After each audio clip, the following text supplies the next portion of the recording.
Hi, and welcome to the first episode of Queen Talk with me, Wayne Stafford. Now, this is a very exciting journey for me because we're going to be speaking about all pageantry. And with me being in the industry for the past 26 years, I'm going to be able to share opportunities with you and experiences with you with brilliant experts in the field and none other than former title holders themselves. So it's going to give me great pleasure and honor to introduce you to a very special lady, a lady that I've worked with for the past 14 years. Can you believe it?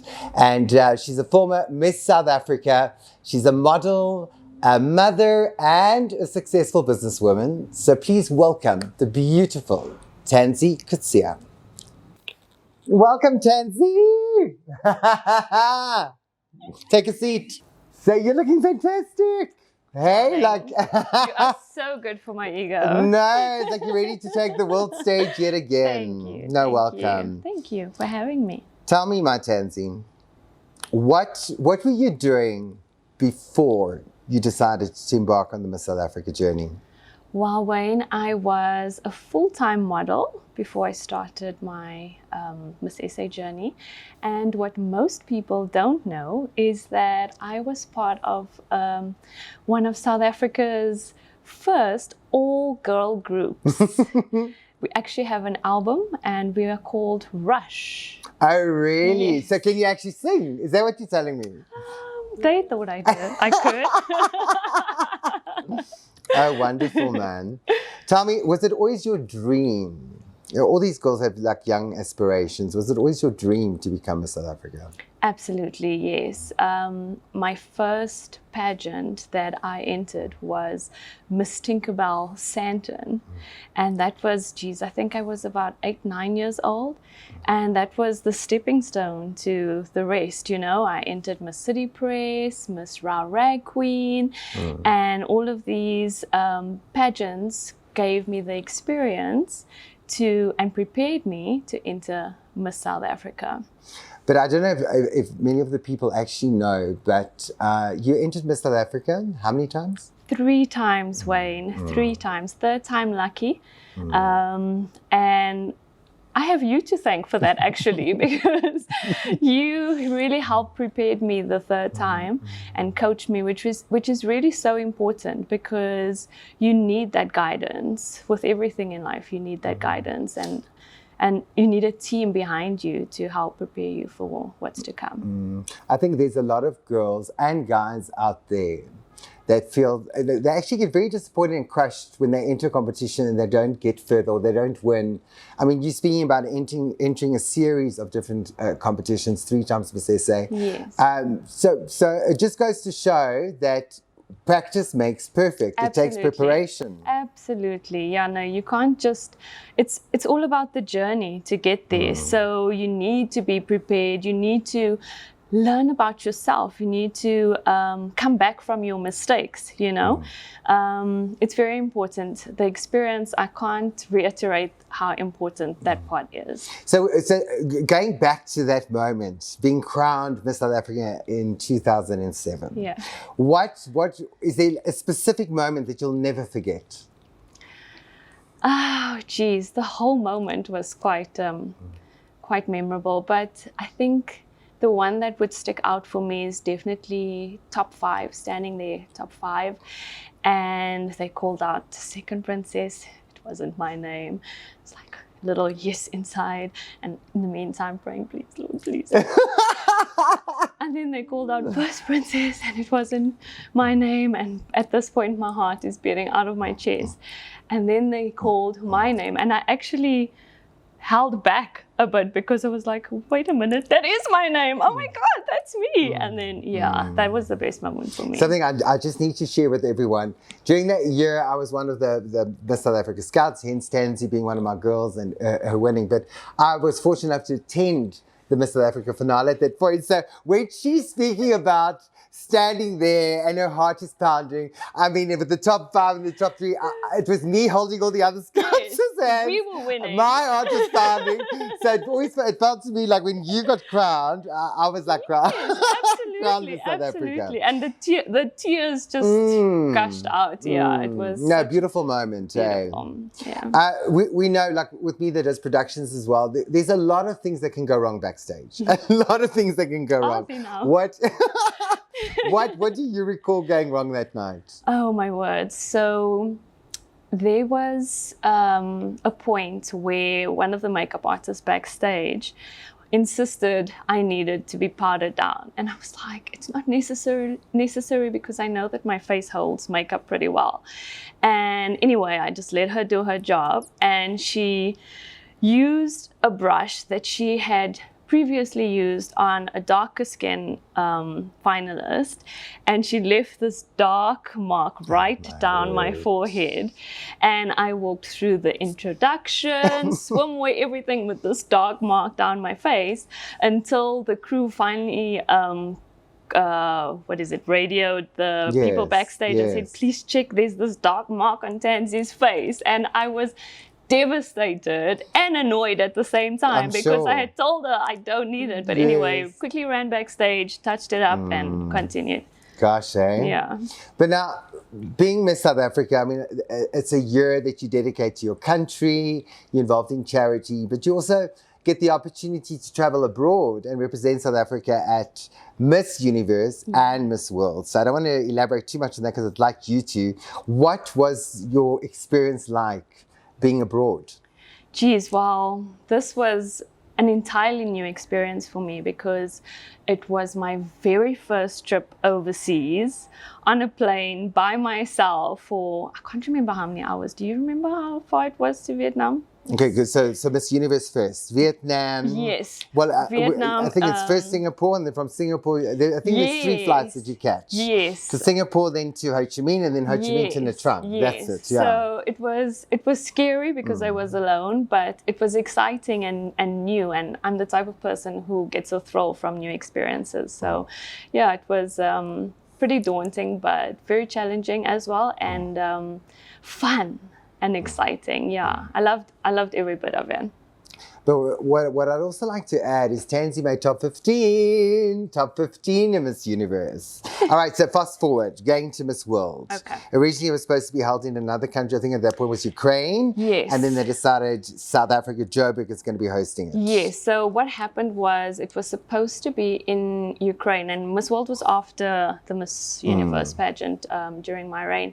And I think there was a war between Russia and Georgia going on at the time, so they didn't want all these 112, I think, delegates from all over the world going into that chaos. So they cancelled that, and then there was a rebid, and South Africa won that bid. And I got the opportunity to host Miss World. So yeah, that was so exciting, especially because we were also dealing with the run-up to the 2010 World Cup. So you can imagine everything, the excitement that was going on in our country at the time, yeah. And you did phenomenally well, hey? Top 5. Top 5, yeah. So you really had a good reign, hey? I did. Memorable one. I did, yeah. But now, what advice would you give to a young girl or a woman even that is entering into a pageant, a guy as well? What's the best advice that you'd be able to give them? You know, it sounds cliche, but honestly, just to be the best version of yourself that you can be. That's it. Don't try and be anybody else but yourself. Prepare yourself. Yeah, I was about to ask you now with regards to preparation, because beauty pageants, there's a lot of, a new introduction to pageantry nowadays is a mentorship program. Yes. Do you advise that? Do you encourage that? Absolutely. At the time, I went for Mattie Reed. Mattie Reed, she had training like etiquette and grooming classes. It's so important because you don't know what you need to wear. It's like a job, you know. You're not going to go to your corporate job wearing slacks or gym wear. You need to know how, you need to dress the part. So you need that guidance. You need people that experts to tell you what to wear, how to speak, what to say, what not to say. There's so much that goes into preparing. Now, I remember when we were sitting down and I was mentoring you, I mean, there was quite a few sessions that we had to go through. to make sure that person's fully prepared, you know, Yes, from yeah. like you say, from interviews to wardrobe. Yes. Now, speaking of Research. wardrobe, yeah, research. Research, yeah. Research is key, Yeah. guys. You need to research the pageant, see who the former winners are. Yes. What have they done? What makes you different Yeah. from the rest of them, Yeah. you know? Because when you say now be the best version of yourself, I always say, don't be a carbon copy of anybody else. You know, Yeah. it's what you can bring to the table. Yeah. But now, Tansey, wardrobe, you were touching on wardrobe. Does that play a big role to the build-up of any pageant, like pageant week, towards the finale? What would you say there? It's so important. It can actually make or break you. Really, it can. And that's why you have your mentors to help guide you. I would also say you need to dress to suit your body type. Absolutely. Yeah, don't, you know, let the dress wear you, you wear the dress, and wear colors that suit your skin tone.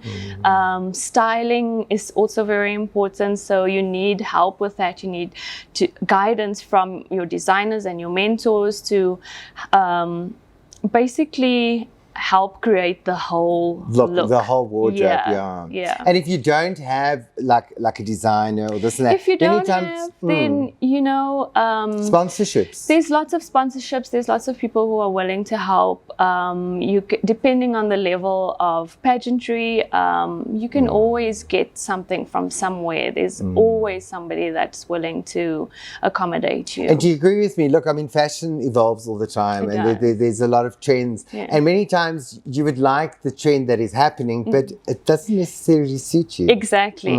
Yeah. So there's always ways of tweaking and working around that, I suppose. Yes, for sure. Yeah, but you know, just wear what makes you happy and what you look good in.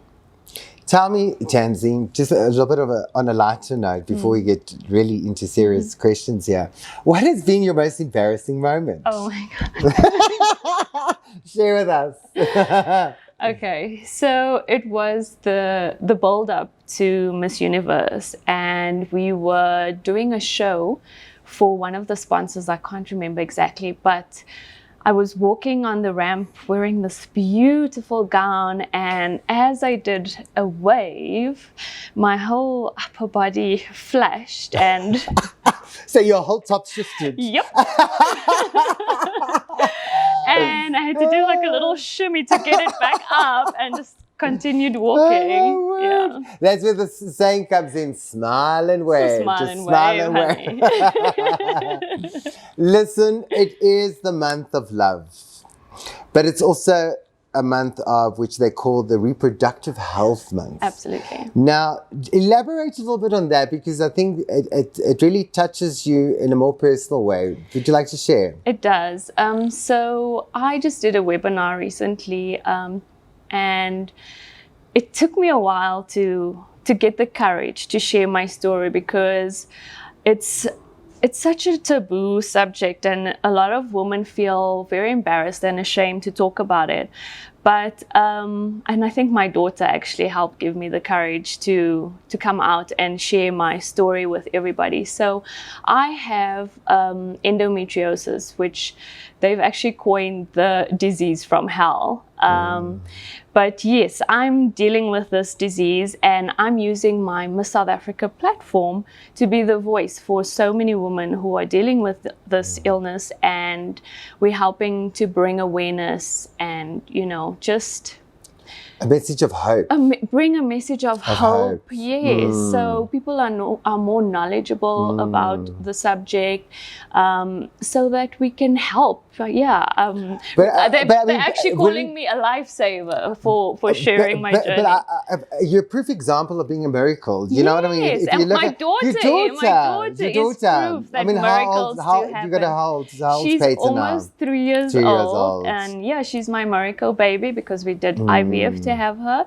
But this is exactly why I've decided to share my story, because there's so many women out there who feel like they won't have a chance to be a mommy, but they need to know that there's hope, and there are many other ways on becoming a mom. That is not the end for them. It's not the end. It's not Definitely the end. not. Yeah. And I mean, you're proof of it. Thank you. So I always say, if it can happen to you, it can happen to anybody. Absolutely. You just need to keep the faith, You know, keep praying. Pray hard. Pray hard. You can never pray too hard. Just believe. Just believe. Because if you have faith and you believe, all things are possible. All things are possible.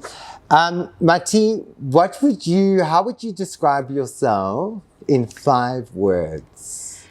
I would say I am humble, driven,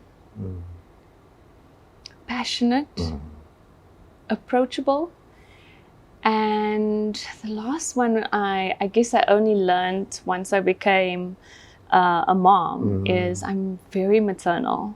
Yeah. And I'd like to add to there, she's fun. She's fun to be around and beautiful, inside and out. Thank you, my Wayne. To sum up everything here, what would you say is the best advice that you've ever received? Sure. So many, but if I have to choose one, I would definitely say the greatest losses of all are those from missed opportunities. No, I agree with you fully. And something I'd like to add, I think it's also one Tansey that a while back shared with me, and I'd like to share it with you as well, but my memory is not as good as hers, but I'm getting there. I'd like to share it with you. All right. So just a second. I'm going to share it. It's right here. You know, when you've got the face IDs and phone locks and all those things, you know? So I'd like to read it. It says, remember, popcorn is prepared in the same pot, in the same heat, in the same oil, but they do not pop at the same time. So stop comparing yourself to others. Your time to pop is coming. And I think that is so profound and so special. Guys, thank you so much for joining me on the first episode here of Queen Talk. Tansey, thank you. It's been an absolute pleasure. Thank you for having me. Wishing you all well. Stay safe and God bless.